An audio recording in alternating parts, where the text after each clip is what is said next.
Hi, how's your week been? I trust you're in a good place. If for some reason, though, you're not, I'm hoping that taking a listen to our guest today might just cure you of whatever's ailing. I guarantee you're going to feel a little bit better for sure.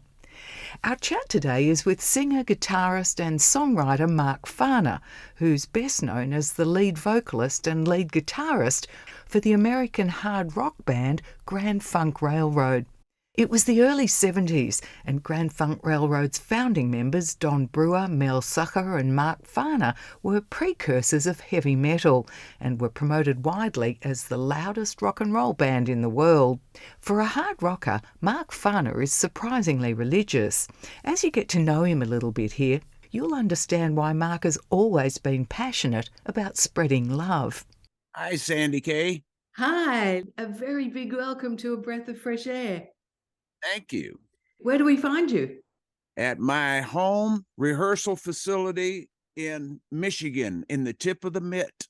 Your history is quite amazing, Mark, and I'm hoping you don't mind taking us all for a walk down memory lane. Of course, everybody knows you for founding Grand Funk Railroad, but you were doing lots of work before that, weren't you?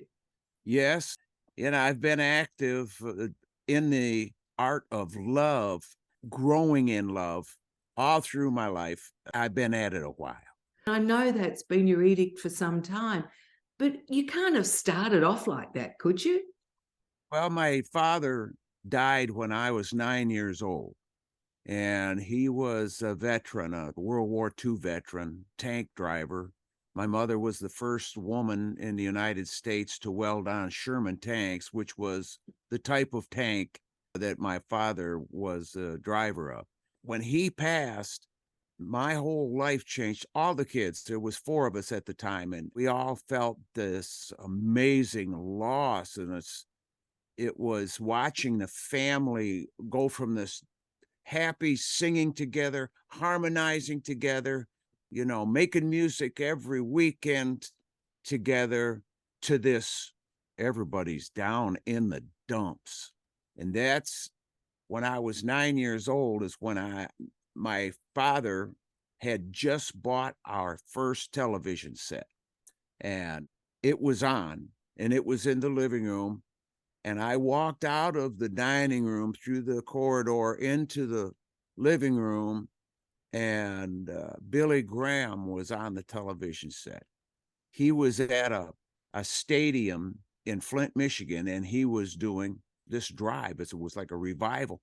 As I'm walking by, he says, "Do you need a touch from God? Do you need Jesus to touch your life?" And I'm looking over him. I said, "Hell yeah, are you kidding me?" you know, I think I could use it. And he says, "Come over here and put your hand on it." And a 9-year-old kid, is he talking to him? I'm looking around. I'm the only one in the room. He must be talking to me. So, you know, I go over and I put my hand on the TV and I prayed with Billy Graham. My father was a very spiritual man, and he was full of love. I saw that love in him. I saw how people admired that love in him. And I always wanted to be like that. And I am slowly achieving it. Both of Mark's parents came from a place of love, and his Cherokee ancestry on his mother's side brought the family a good deal of spirituality too. My great grandmother was full blood. And what part did that play in your upbringing? Well, my mother would speak very fondly of my great grandmother, Elizabeth Koone, and she married a New York City Jewish man, Jones, Abraham Jones. Wow. Yeah. So she said that my grandmother had healing hands, and that people would bring sick folks over to my grandmother just to have her lay hands on them. And she said people would walk out of there healed, Mark. She had it. And I esteem that to be a culmination of love.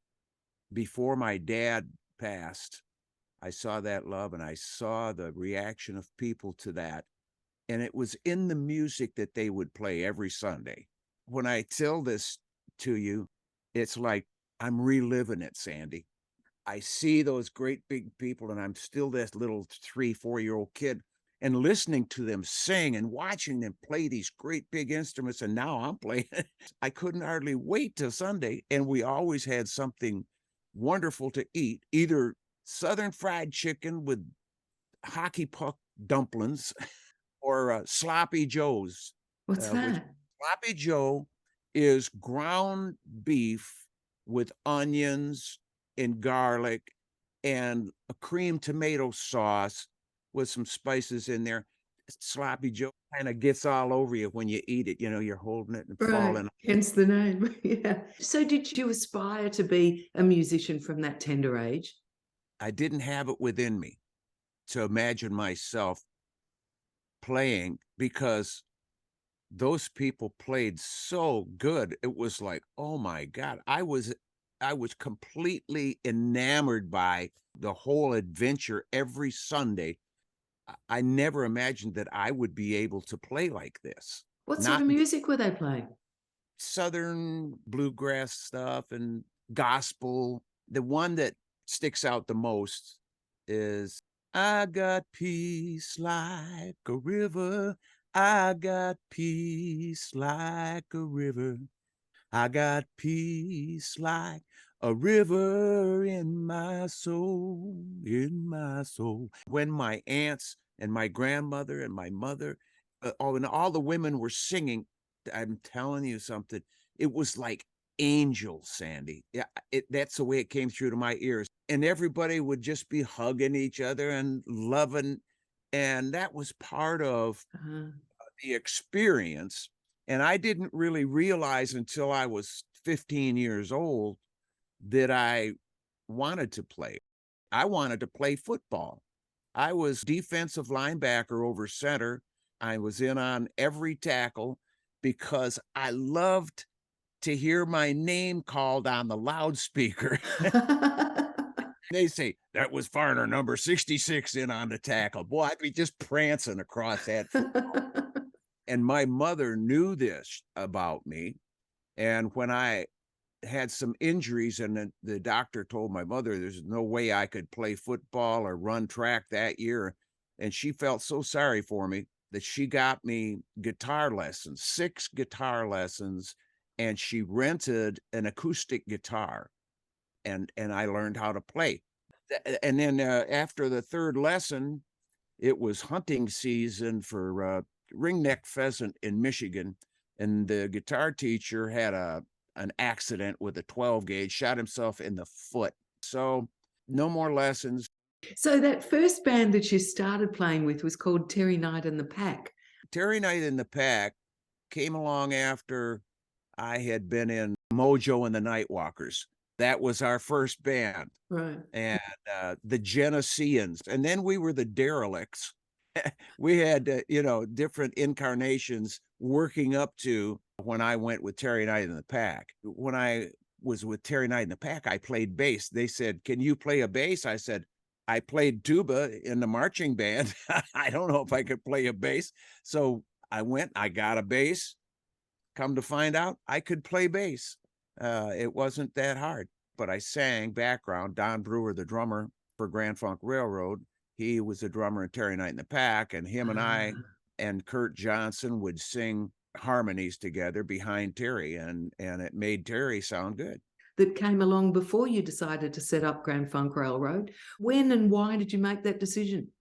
Well, because of the last incarnation of the band that we were in, the Pack, we whittled it down to just the Fabulous Pack, they would call us.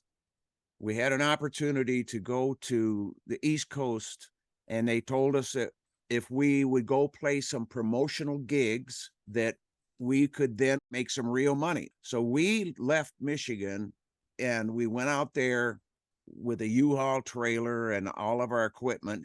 A big snowstorm hit, and we were stranded on Cape Cod. We were eating oatmeal with water that we melted down the snow, freezing our asses off. And when we got back, 2 of the guys in the band were married. and their wives were threatening divorce and they had to quit the band. So there we were, guitar player and keyboard player were out of the band. I looked over at Brewer. I said, let's get some musicians that don't even have girlfriends. We don't want the women ruining our band. So when we got back to Michigan, we were waiting to get in to talk to these people because we wanted to find out what happened to our money. And as we're waiting out there, the band that was rehearsing had a good bass player. And I looked over at Don. I said, are you listening to this bass player? He says, yeah, man. He says, that guy can play. And when they took a break, lo and behold, out walks Mel Schacher. And Mel Schacher and I went to school together. We were friends. And I said, Melvin, I didn't know that you were playing with these guys. Well, it was Question Mark and the Mysterians, who had a hit with 96 Tears. I told him what we were up to. We're going to start a band. He says, oh, yeah, man, I am so ready to leave this band. He was having problems, and they were having problems with him. So the following week, we were in the rehearsal facility. We were set up and playing, and I was writing the first album. And that's how it started, the three-piece Grand Funk. But we didn't know we were Grand Funk yet because Terry Knight had not really entered into the picture. It wasn't until we had been rehearsing for 2 or 3 weeks that Don came to rehearsal one day and said, listen, I've been in contact with Terry Knight and he's got some connections and we can get some real dates and we would play for free. Terry's connections saw the band booked for the first Atlanta Pop Festival in 1967. They didn't make any money, but the experience proved invaluable. We got up on that stage in front of 185,000 people and our lives changed. They loved what we were doing. They didn't want us to get off the stage. And then when they found out that these 3 kids in this garage band from Flint, Michigan, had this soulful music, they wanted more of it. We played On Time, the entire On Time album. And when you get 185,000 people getting down, man, I'm telling you what, that's some magic. Grand Funk Railroad sure were ready, and so were audiences everywhere. Their star was on the rise. Stay tuned as Mark tells us more. Thanks for hanging in. If you're into Grand Funk Railroad's massive hit I'm Your Captain, Mark Farner is about to explain it all. It must have been one of the first times that white boys were playing that sort of music. Well, we had been doing it all our career. I mean, much as 2 or 3 years. That was, because I started playing when I was 15, and Grand Funk had our first million-selling album when I was 20. But that was the kind of stuff that I loved. Was soulful R&B. But mainstream audiences hadn't heard that sort of music coming out of white guys in those years, had they? That's right. And we kind of introduced them to that part. It's more of the R&B. It wasn't that we were doing blues. However, if you could do R&B, you can do blues. But we left the blues to the blues people, and we R&B'd it because we really love to dance, and we love to get an audience up on their feet and watch them dance. Where did the name come from? Terry Knight was a songwriter, and Terry gave us that name because he had a song that he had written called Grand Funk Railroad. It's a play off an actual railway system that runs through Windsor, Ontario, Canada, Michigan, and Ohio called Grand Trunk and Western. So he took it, did a little twist on the letters, Grand Funk and Railroad. And when he recommended that we adopt that name, we all looked at each other and said, yeah, that's cool. That's a good name. You were an incredibly cool band, weren't you? I mean, you still are today, but when you first set out and you set audiences on fire, nobody could get enough of you, as you already mentioned, from that first festival. In 1970 came the song I'm Your Captain. That was huge for you too, wasn't it? Yes, and the orchestration that really emphasized that song and really makes it, I think it takes it into a spirituality that we couldn't have achieved in any other fashion. It was Tommy Baker, who was the band leader on the Upbeat show in Cleveland, Ohio. And when we went to play as Terry Knight and the Pack, we would play the Upbeat show. We always admired Tommy Baker because his band was tight. He was a horn player and he had all these great musicians. It just so happens that one time when James Brown was on the show, the trumpet player blew a clam. And in the business, when you play a clam or blow a clam, it's not good. It's not a good experience. And so the reference to the clam came, and James Brown fired this guy right there. And he looks over at Tommy Baker and he says, Tommy, can you read that chart? Tommy walks over with his horn and he nailed it. He had this musical ability, Tommy did. And when I was playing this lick for the owner of the station, David ended up managing Joe Walsh and Glenn Fry. And I'm playing this to him. Then he was just this young kid. I mean, he's like 15 years old or something. And I'm showing him the chords to I'm Your Captain. And Tommy Baker walks over and said, man, what is that song? I said, we're going to record it. It's called I'm Your Captain. He says, I got stuff in my head for that. I'm hearing all this stuff right now. When you're playing it, I'm hearing it. He says, when you get to the end of that refrain that you were just doing, I'm getting closer to my home. He said, just do that over and over and over. And he says, and when you can't do one more, when you are ready to give it up, do 10 more. And I went, okay, buddy. So that's what we did. We stretched it out, and it gave Tommy Baker that time and that space to create the beauty and the passion that followed the message of the words. Back then, music videos stifled creativity in music because without a music video, that song meant whatever it meant to the individual listener with no explanation of a video acting out the parts and showing what it was supposed to be. Because of that, millions of people that heard that song have their own definition. It's like when somebody goes to a movie after they've read the book, they always say, I've never heard anyone say, yeah, they say that movie sucked, man. The book was a lot better because our imagination is at work. Mark Farner, what did you have in mind, though, when you wrote that song? I prayed for that song. One night I said, God, would you please give me a song that would reach and touch the hearts of those you want to get to? Bam. I go to bed. I wake up at like 3 a.m. This song is on my mind. I grab my pen and paper because I have right next to my bed, I have a steno pad with a pen. And so that I can write things down that come to me in the night, because I've lost some of the best stuff I ever had, Sandy. I lost it because I said, oh, I'll remember that in the morning. Yeah, I think we all do that. Yes.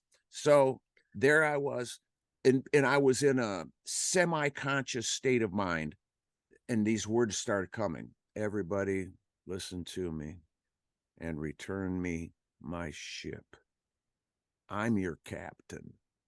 I'm your captain, though I'm feeling mighty sick. It's like, and I knew that I couldn't go back to the top and read. I had to keep going. And it was like this presence was completely saturating me with the spirit, because I wasn't completely awake, but I wasn't sleeping by any means, but I was someplace between heaven and the planet. My mind was there. And these words just kept coming. When I'm writing a song, I would go back to the top and read it down, go to the second verse, and maybe I'd get a third verse after reviewing the thought process. This was not conceived in that way. It was its own birth. You just had to keep scribing to keep up with what was coming through you.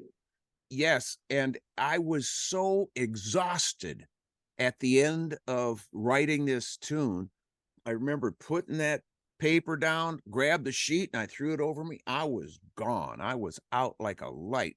But when I got up in the morning and I went out and I fixed my coffee and I'm looking at the horses out in the pasture, I grabbed my acoustic and I just pick it up and go, "Ba, ba, ba, ba, ba, ba, ba, doo, doo, doo, doo." You know, I went, wow, that's a pretty good lick.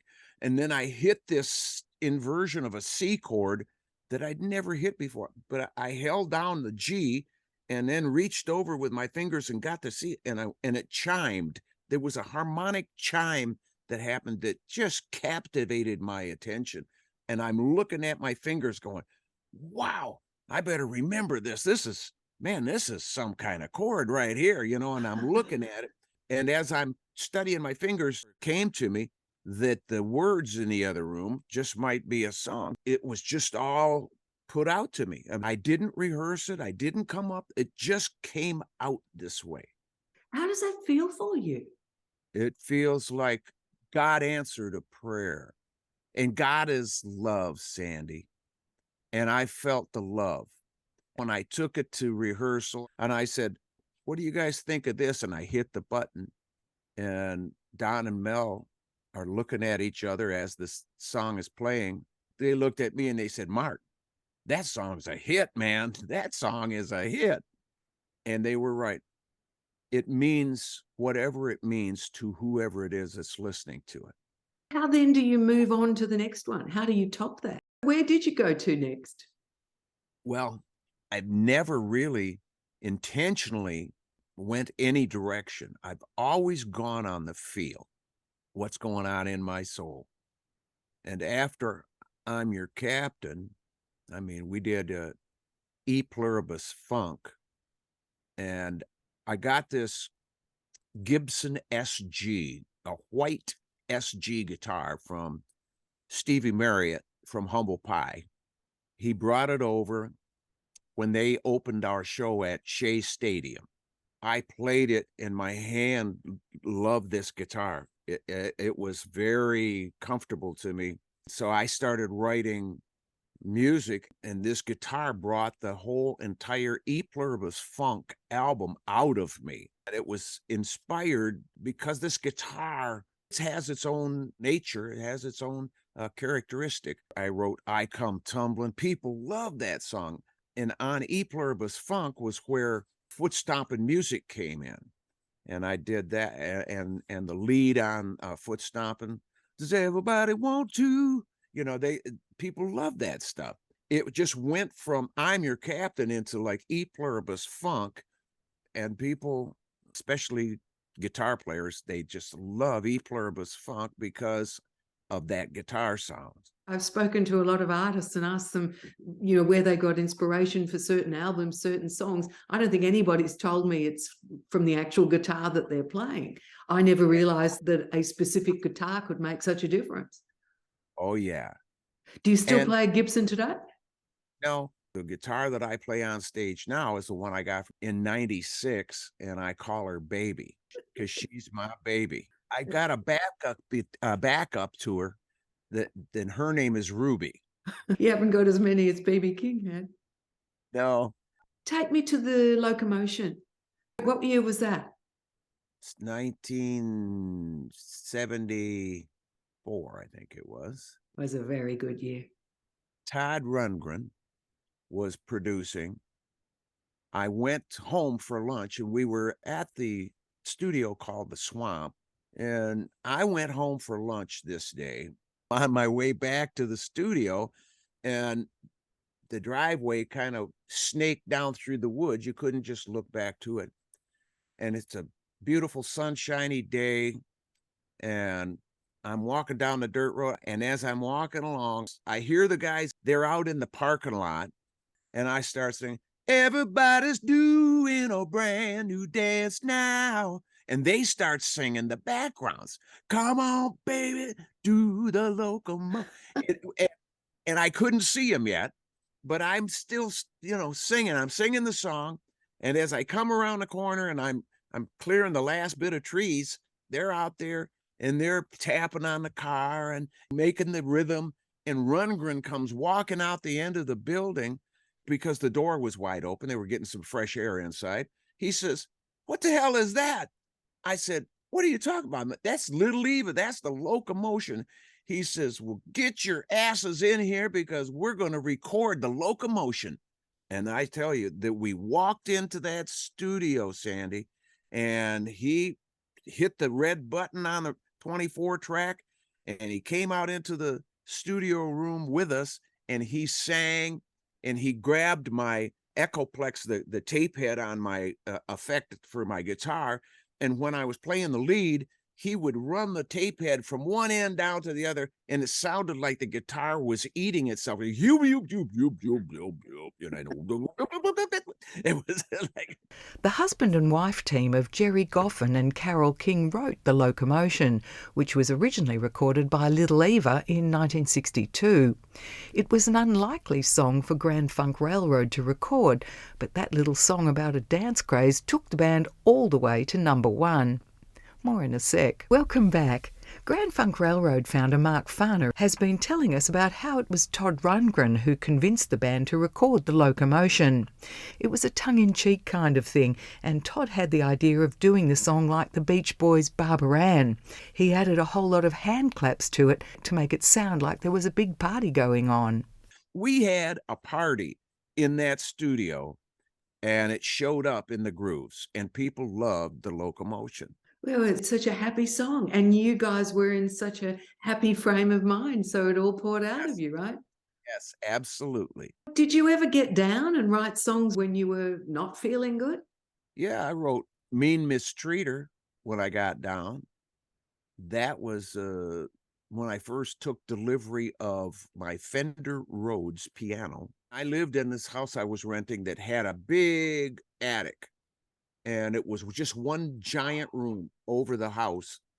And I had the people from the music store set it up there so that I could have all that sound around me. And when they left, and I was the only one in the house, and I went up and I started playing the song, my hands came down on those chords. I'd never played those chords before. I'm not a keyboard player. This is just what it kind of comes out. It made me very melancholy, really. Mean mistreater, you make me cry. You lay around and watch me die. It was like, okay. And it's coming back to me in this room that's very cavernous, and the sound carries better than any shower I've ever been in. And it's coming back to me, and I wrote Mean Mistreater right there. I was inspired by that instrument, Sandy.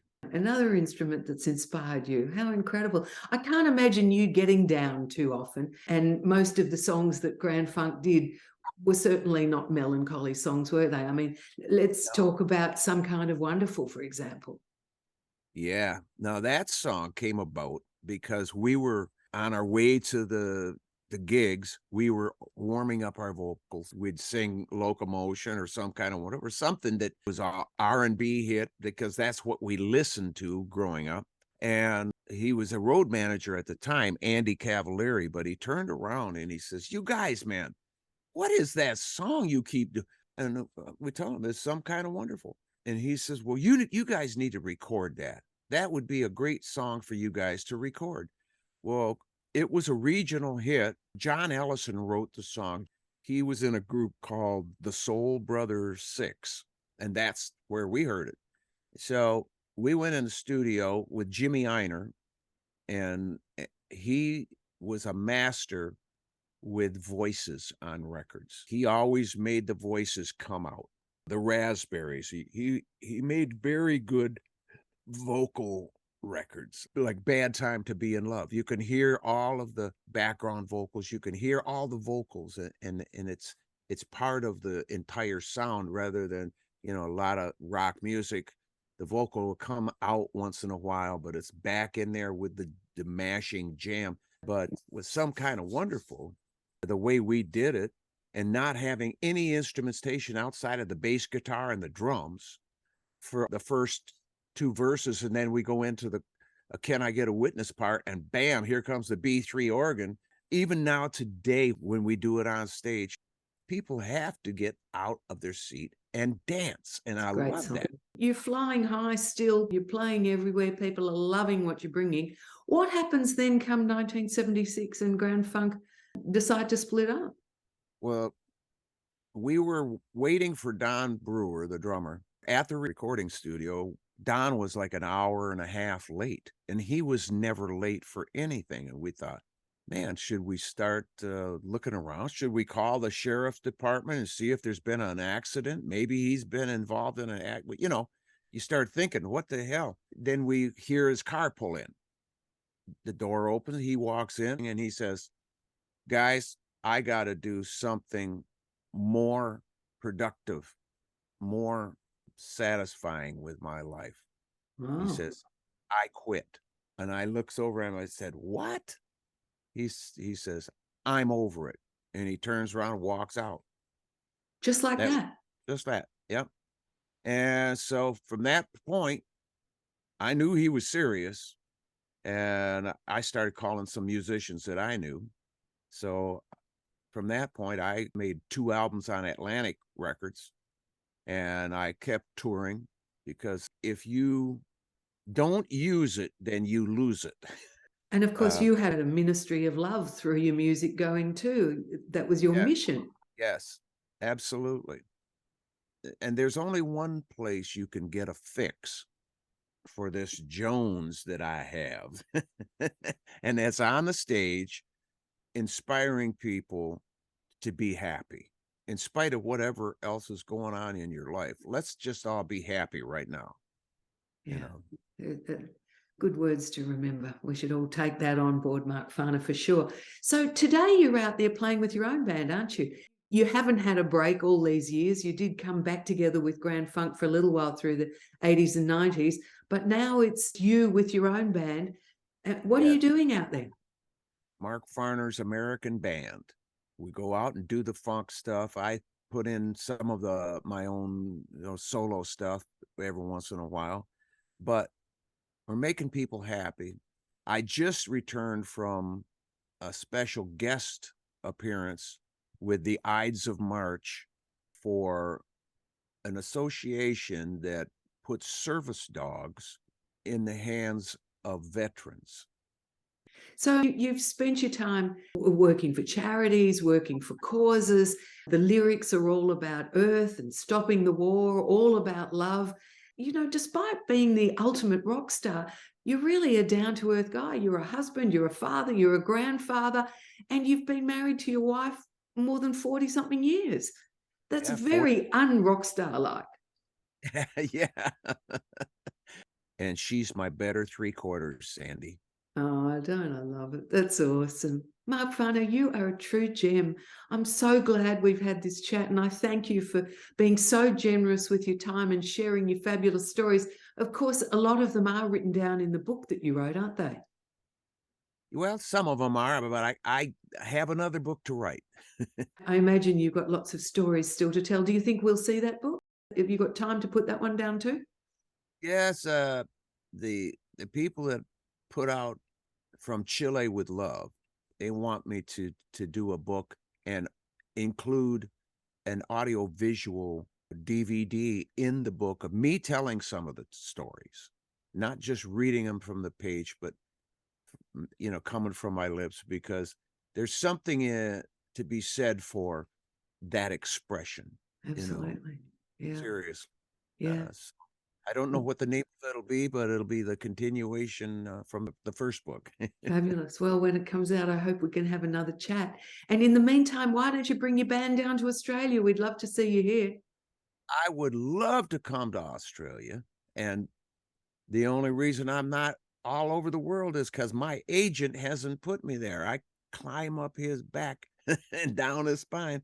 Mark Farner, 14 top 40 hits, 5 top 10 hits, 2 number ones, 30 million records sold, and 16 gold and platinum records. Your contribution has been just awesome, and it ain't over yet. We thank you so much for the music and for your time today. Thank you, sister. I appreciate it so much. And I love talking to you, Sandy K. You got it going on. You got a good glow.